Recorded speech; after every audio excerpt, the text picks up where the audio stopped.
American നടപടിക്കെതിരെ Leo 14 മാർപ്പാപ്പ രംഗത്ത് വന്നു. അമേരിക്കൻ നടപടിയിൽ ആശങ്ക രേഖപ്പെടുത്തുകയും സമാധാനത്തിൻ്റെയും നീതിയുടെയും പാതയിൽ മുന്നോട്ട് പോകാൻ ലോകത്തോട് അദ്ദേഹം ആഹ്വാനം ചെയ്യുകയും ചെയ്തു.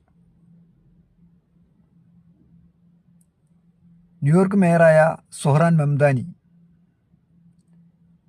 അമേരിക്കയുടെ ട്രംപിൻ്റെ വെനിസ്വേലൻ കടന്നുകയറ്റത്തെ നിശിതമായി വിമർശിച്ചു.